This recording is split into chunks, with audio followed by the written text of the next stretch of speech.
السلام عليكم ورحمة الله. بدر معركة فاصلة في تاريخنا. نحن قوم سلام و رحمت الله بر شما باد. جنگ بدر یک رویدادی سرنوشت‌ساز در تاریخ ماست. ما تاریخ را دوست می‌داریم و آن را با شوق مطالعه می‌کنیم. در زندگی هر روزه نیز به واقعه‌های تاریخی اشاره می‌کنیم، ولی متاسفانه اکثر وقت آن را تنها همچون مجموعه حکایه‌ها و روایت‌ها قبول می‌نماییم. آموزش تاریخ باید پیوسته و با درک عمیق واقعه‌ها صورت گیرد، نه تنها با حفظ آنها. ما باید دانیم که پیش از آن و پس از هر رویداد چی گذشته است، محیط آن چگونه بود، تا شخصیت‌ها و واقعه‌ها را درست درک نماییم. تنها چنین مناسبت با تاریخ به ما امکان می‌دهد که سبق‌های ارزشمند گرفته از دایره واقعه‌های گذشته بیرون برآییم. حتى نستطيع أن نستشف من الأشخاص ومن الأحداث نظم ونستطيع أن نستشف. هنگام تحقیق جنگ بدر من به چند نقطه مهم توجه کردم که ارزش محاکمه دارند. نقطه اول، بدر انجام یک سلسله رویدادها بود. قبل از آن 8 هجوم مسلمانان صورت گرفت. یکی از آنها در ماه جمادی الاول 4 ماه پیش از جنگ بدر صورت گرفته بود. در آن پیامبر صلی الله علیه و سلم با 200 یارانش اشتراک داشتند. این هجوم با نام ذوالعشیرة مشهور است. منطقه در ساحل بحر سرخ نزدیک سرزمین قبیله جهینه. پیامبر صلی الله علیه و سلم خواست کاروان قریشیان را که تحت رهبری ابوسفیان به شام میرفت باز دارد. با همراهی 200 یاران خود ایشان به ذوالعشیرة رهسپار شدند، اما کاروان قبلا از آنجا گذشته بود. پس مسلمانان مجبور شدند به مدینه برگردند. بیایید در این نقطه کمی توقف کنیم. پیامبر صلی الله علیه و سلم نتوانست کاروان ابوسفیان را در راه به سوی شام دستگیر کنند. وقتی به مدینه برمیگشتند، ایشان تخمین کردند که کاروان تقریبا در ماه رمضان برمیگردد، زیرا راهی رفت و برگشتی آن 3-4 ماه را در بر میگرفت. برای نظارت از رویدادها پیامبر صلی الله علیه و سلم یک تدبیر مهم اندیشیدند. ایشان در طول راه در ساحل جاسوسان را جابجا کردند که هر روز حرکت راه را نظارت میکردند و به آن کس گزارش میدادند. از همه مهم آنها حرکت کاروان ابوسفیان را پیگیری میکردند، زیرا محض آن هدف اساسی عملیات مسلمانان بود. کاروان تمامی درآمد سالانه تجارت تابستانه قریشیان را با خود داشت. در آن 1000 شتر با بارهای گرانبها و مبلغ‌های جمع شده قرار داشتند. هر یک خانواده قریش در این کاروان سهم داشت و در مکه کسی نبود که دارایی او در این تجارت نباشد. پیامبر صلی الله علیه و سلم از آغاز سال 1 هجری تا جنگ بدر با قبیله های همسایه از جمله بنی جهینه و بنی زمره عهدنامه ها بستند. در جهینه ایشان انصارهای محلی داشتند که به آن کس معلومات جاسوسی می رساندند. جاسوسان در نزد آنها زندگی می کردند و از هر حرکتی کاروانها خبر می یافتند. پس از گرفتن معلومات آنها زود به مدینه برمیگشتند و گزارش می دادند.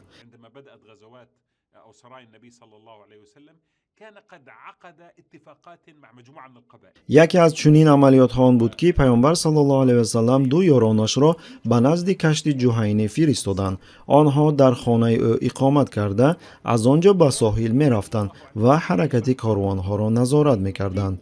روز جاسوسان فهمیدند که کاروان قریشیان نزدیک می شود. فوراً به مدینه شتافتند. البته مدینه در نزدیکی راه نبود. سفر از سیف البحر تا آنجا 3-4 روز طول می کشید. بسیار وقت ما چنین حکایه ها را همچون جزئیات دوم درجه می خوانیم، ولی در اصل نقش جاسوسان حل کننده بود. گمان ناپذیر است که پیامبر صلی الله علیه و سلم می توانست در یک سال 8 هجوم مشخص انجام دهند اگر شبکه منظم جاسوسی نمی داشتند. به چنین شبکه این عملیات حربی بلکه تنها حرکت بینظام سربازان در بیابان می شد، اما هدف دقیق بود: ضربه زدن به کاروانهای قریش. برای این یک سیستم وسیع جاسوسی لازم بود که پیوسته از حرکت‌های دشمن خبر آورد. پیامبر صلی الله علیه و سلم این شبکه را در هر قبیله عربی که با ایشان عهد بسته بود فعال نمودند. در این حالت جهینه، زمره و خزاعه نقش کلیدی داشتند.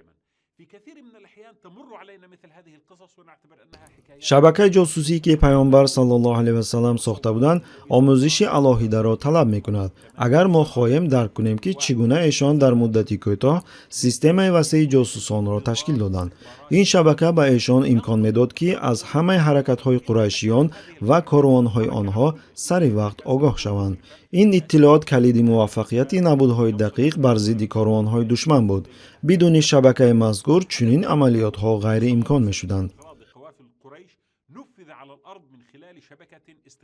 нуқтаи дуюм ки мехоҳам ба он таваҷҷӯҳ кунам ҷомеаи Мадина мебошад.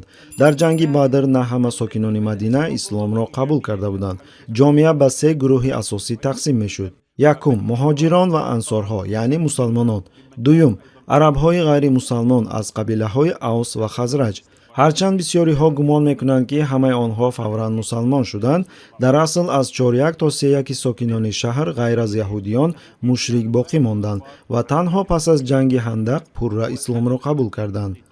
сеюм мунофиқон, онҳое ки исломро танҳо зоҳирӣ қабул карданд, вале дар ботин душманонаш боқӣ монданд. шахсияти маъруфи ин гурӯҳ Абдуллоҳ ибн Убай ибн Салул буд, ки тарафдорони зиёд дошт.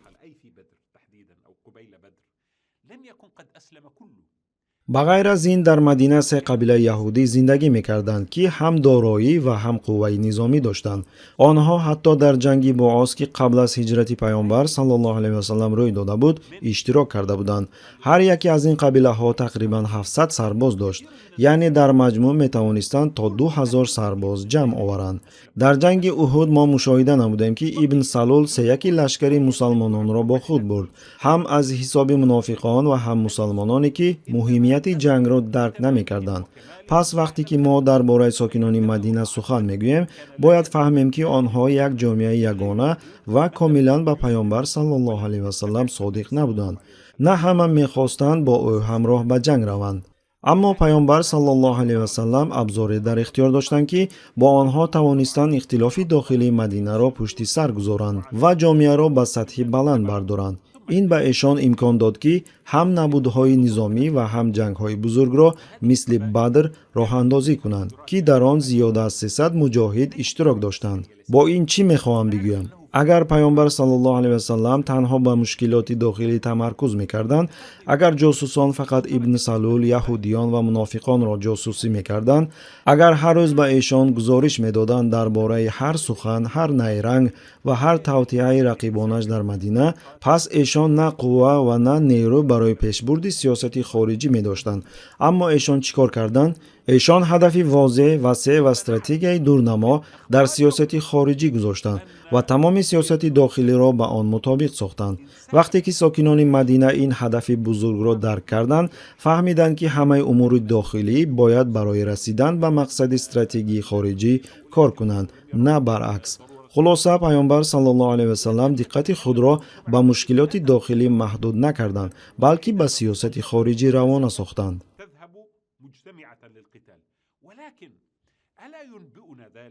танҳо 6 моҳ пас аз расидан ба Мадина, пайғамбар саллаллоҳу алайҳи васалам аввалин сарияро таҳти фармондеҳии Ҳамза ибни Абдулмутталиб ба Сайфулбаҳр равон карданд. бо ин иқдом эшон ба ҳама сокинони Мадина, мусалмонон, мушрикон, яҳудиён ва мунофиқон ишора карданд, ки сиёсати хориҷии возеҳ, қавӣ ва густурда доранд. вақте ки онҳо ин ҳадафи бузургро диданд, табист ки ҷомеа оҳиста оҳиста муттаҳид шуд ва эҳтироми роҳбарияти нав афзоиш ёфт. пайғамбар саллаллоҳу алайҳи васалам маҳз ба ҳамин натиҷа ниёз доштанд. ҷомеае ки бо мақсади ягона муттаҳид мешавад, на муҳите ки танҳо дар ихтилофи дохилӣ ғарқ шуда.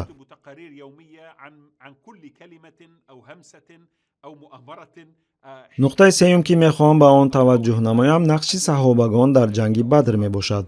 мо қаблан гуфта будем, ки дар Бадр пайғамбар саллаллоҳу алайҳи васалам на танҳо ҳамчун стратег, балки ҳамчун омӯзгори бо маҳорат зоҳир шуданд. эшон мусалмононро ба тартиб ва низомҳои ҷангӣ таълим доданд, ки дар он замон барои арабҳо номаълум буд. масалан саф бастан, тақсим ба отрядҳо вобаста ба навъи силоҳ ва ҷудо кардани тарафҳо ва маркази лашкар барои арабҳо беназир буд. ҳоло мехоҳам достони Хубоб ибни Мунзирро аз дигар зовия нақл кунам, ки аксарият онро хуб медонанд. вақте ки пайғамбар саллаллоҳу алайҳи васалам ба Бадр расиданд ва дар наздикии чоҳҳои об қарор гирифтанд, حباب ابن منذر به آن کس نزدیک شده پرسید: ای رسول الله، آیا این مکان را الله برایتان امر کرده است که در آنجا قرار بگیریم، یا این تصمیم شخصی شماست که همچون یک فرمانده گرفته اید؟ پیامبر صلی الله علیه و سلم جواب دادند: این تنها فکر من است که به جنگ و حیله ربط دارد. حباب پیشنهاد کرد: پس ای رسول الله، این مکان موافق نیست. بیایید مردم را به نزدیکترین چاه نزد دشمن ببریم. آنجا حوض می‌سازیم و همه چاه‌های پسی خود را پر می‌کنیم تا تنها ما آب داشته باشیم، نه دشمن. آنگاه دشمن مجبور می‌شود که با قاعده‌های ما بجنگد. پیامبر صلی الله علیه و سلم این پیشنهاد را پذیرفتند و طبق گفته حباب عمل کردند. این حادثه نشان می‌دهد که پیامبر صلی الله علیه و سلم نه تنها راهبر، بلکه گوش دهنده فکرهای درست نیز بودند و با این استحکام لشکر مسلمانان تأمین گردیدند.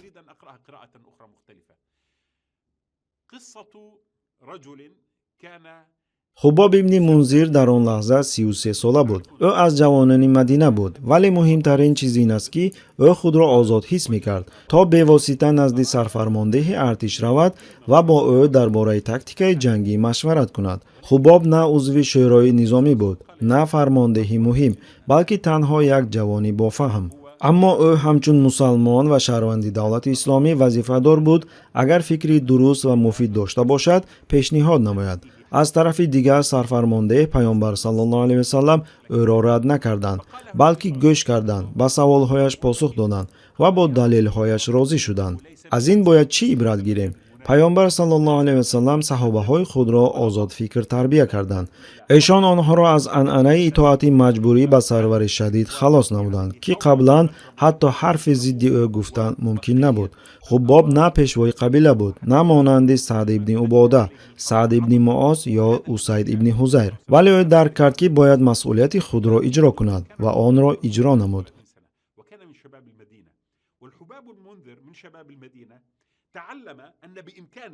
محیط درست اسلامی سبب شد که ایجادکاری و نوآوری ها در جامعه رشد کنند. محیط ایجادکاری باشد باعث آن گردید که اصول های نو به کار برده شوند و نتیجه های بهتر به دست آیند.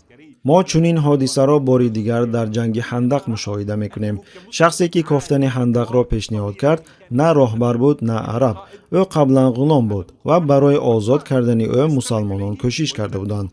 این شخص سلمان فارسی، صحابه پیامبر بود. همگی ایده او را پذیرفتند و در نتیجه روحیه آزادی فکر و مستقلیت سبب شد که آنها راه نوی دفاع اختراع کنند. بیایید این قسمت را با حکایه زیبای سواد ابن غزیه که از جوانان انصار بود جمع بست کنیم. وقتی که پیامبر صلی الله علیه و سلم صفها را پیش از جنگ ترتیب می‌دادند، ایشان با تیر خود سربازانی را که از صف بیرون می‌برآمدند تنظیم می‌کردند. سواد اندکی پیش برآمده بود و پیامبر صلی الله علیه و سلم او را با نوک تیر به شکمش زدند و گفتند که به صف برگردد. سواد گفت: ای رسول الله، شما به من آزار رساندید، در حالی که الله شما را با حق و عدالت فرستاده است.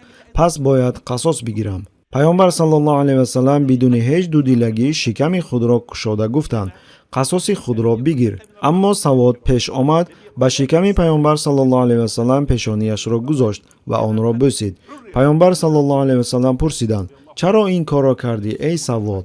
سواد گفت: ای رسول الله، شما میبینید که چی روی داده ایستاده است، یعنی اشاره به جنگ کرد. من میخواهم که آخرین چیزی که در این دنیا با من روی میدهد آن باشد که پشت من به پشت شما برسد. پیامبر صلی الله علیه و سلم برای او دعا کردند و برایش نیکی ها خواستند. از این حکایت چی چیز باید عبرت بگیریم؟ پیامبر صلی الله علیه و سلم جامعه ساختند که در آن آدمان آزاد بودند. احترام راهبر نه از روی ترس، بلکه آن از روی محبت به وجود آمد. این محبت از سواد طلب میکرد که پیش از جنگ به پیامبر صلی الله علیه و سلم با این راه احترام خود را ظاهر کند. این همان محیط است که جامعه را قوی میسازد. محیطی که در آن حیات تنها یک تنظیم نظامی نیست، بلکه محبت، اعتماد و نوآوری هم موجود می باشد.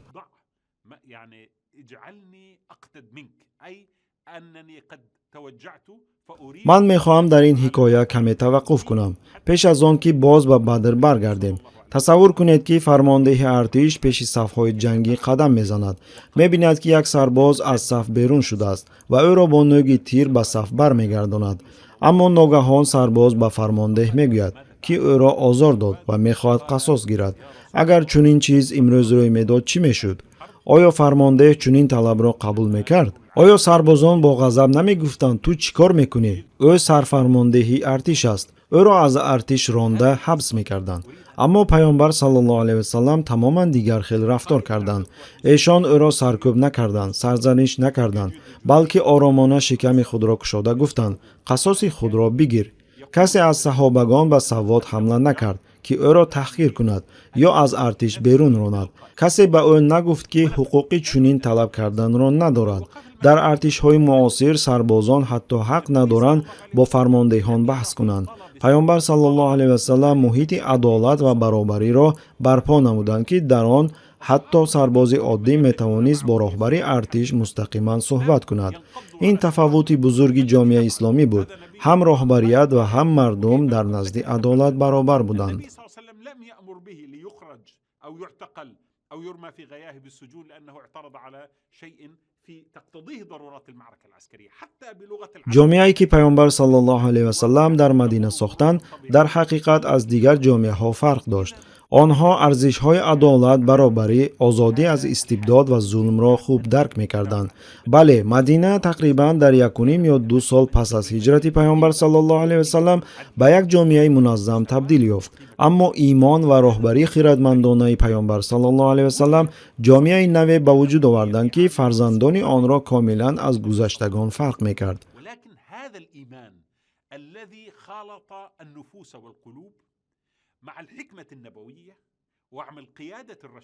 муҳимтарин меваи ҳидояти паёмбар саллаллоҳу алайҳи вассалам на низом, на ташкилот, балки инсонҳо буданд, хусусан ҷавонон.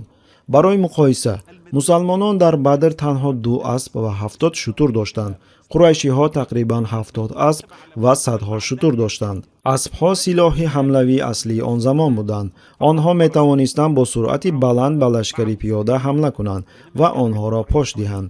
аммо бо вуҷуди тафовути бузург дар аслиҳа, ҷавонони Мадина на танҳо ҳамларо баргардонданд, балки душманро шикаст доданд. чӣ гуна ин имконпазир шуд? онҳо тайёрии рӯҳонӣ ва тарбияи устувор доштанд, ки бо имони қавӣ ҳамроҳ буд. қурайшиён ба зиракии равонӣ, тарбия ва арзишҳои баланд аҳамият намедоданд. барои онҳо насаб, қабила, гузаштагони худ ва ифтихор аз падару бобоҳо муҳим буд. паёмбар саллаллоҳу алайҳи вассалам ин гуна андешаро шикаст доданд. эшон фикрҳои онҳоро аз таассуби қабилавӣ тоза карданд ва ба онҳо нишон доданд ки арзиш ва бузургӣ дар имон ва адолат аст, на дар хонавода ё насаб.